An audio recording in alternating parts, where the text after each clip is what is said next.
considering being without him, obviously he's been excellent this postseason run, but having now Alex Vesia and Bruce Regaro, what do they add to the bowl? Yeah, losing Evan, not having Evan available for this series, certainly is disappointing. So we just got to make sure we protect him, short term, long term. But being able to add Bruce Dar and Alex to this roster is a huge addition.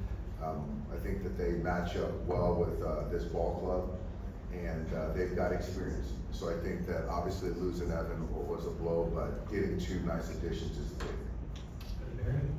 Hey, Todd. It's like 40-year anniversary of Fernando pitching a complete game, 147 pitch, game 3 of the World Series.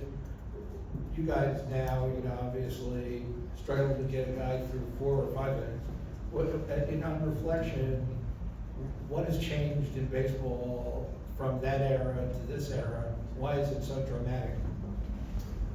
That's a longer conversation, but I will say this, is I think that the game, you can see by the slug in the game, I think that there's a lot more slug.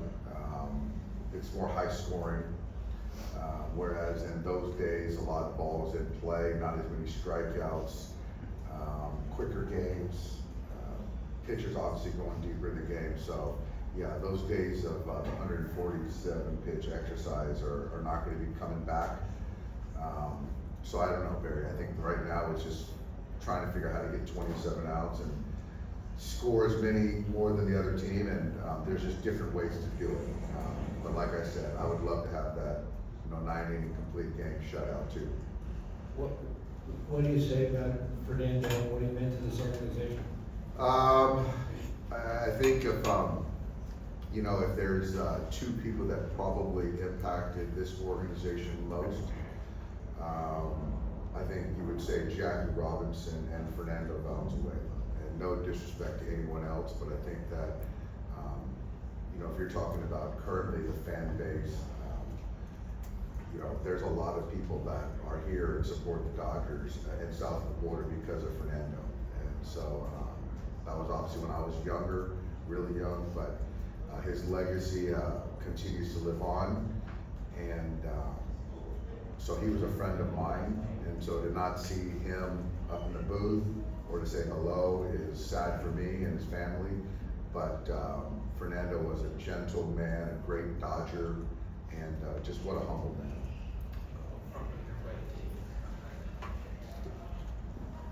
Hey Dave, Chris Rich, KTLA.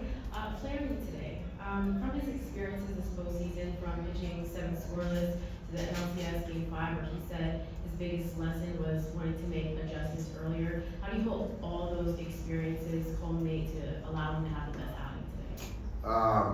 I think experience. I think that his pitch mix, his ability to command the baseball.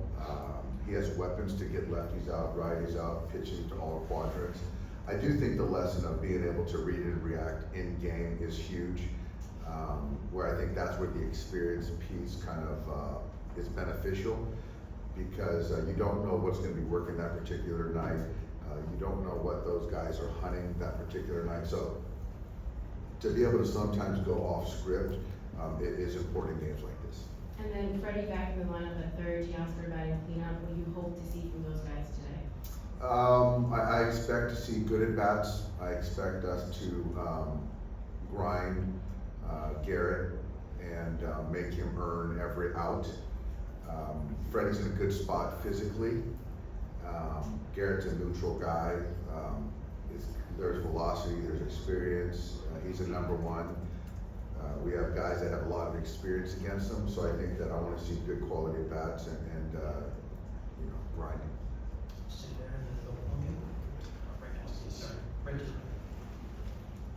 Hey Dave, you talk about just the resilience of your bullpen and what we've seen in the last couple of series. What specifically have you seen that's really enhanced as far as their preparation, as far as their confidence going into another World Series? I don't think the preparation has changed. I think that they've been very consistent with that. I think, certainly the confidence has grown with each one of those guys. I think the openness to pitch whenever I ask them, is big. I do think that they understand how valuable they are, to preventing runs in the postseason, and they've come through. Yeah, so I think a lot of it is the confidence that they've gained throughout the season, throughout the postseason. And I noticed also too throughout the postseason, you guys use a couple of Kobe Bryant quotes, as far as like philosophies and things of that nature. To you, if Kobe was still around today, what do you think he would say about this Dodger team right now heading into the World Series? I think, yeah, obviously to pull from what Kobe, what he did, what he said, I think it rings true to a lot of people. And so for us to use some of his quotes, I believe in him. What he would say, there's work to be done.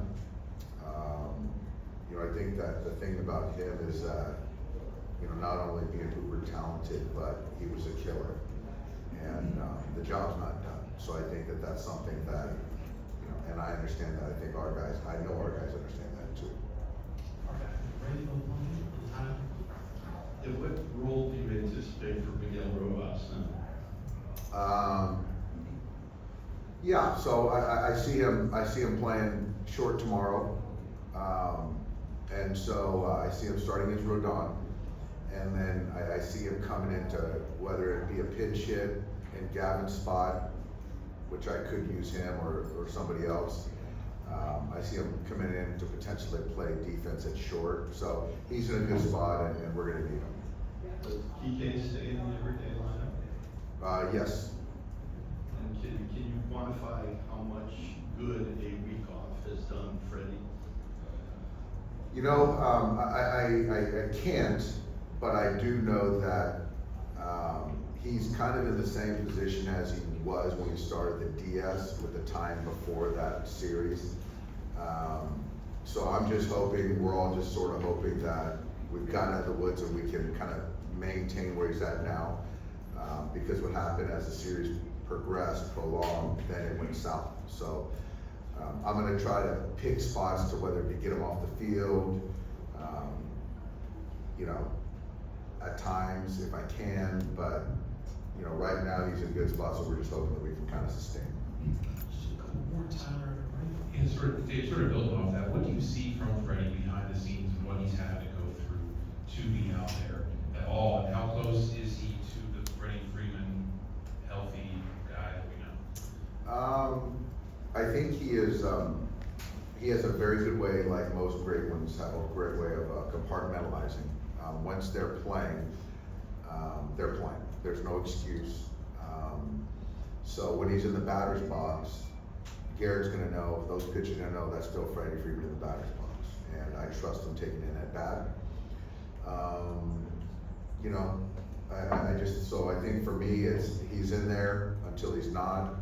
And he's very excited about our guys picking him up when he wasn't in the lineup to give him time to kind of recover. But I certainly know that he wanted to be a part of things, and when he's not, it hurts him. But he's doing a good job of keeping on a pretty good face. Right in front of them.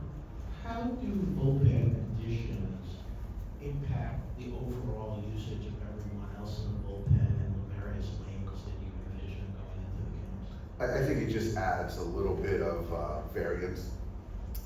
We don't have to lean on the same guys. Now we have two lefties in the pen versus the one. You know, Bruce Dar has a different repertoire than, let's say, you know, Brazier.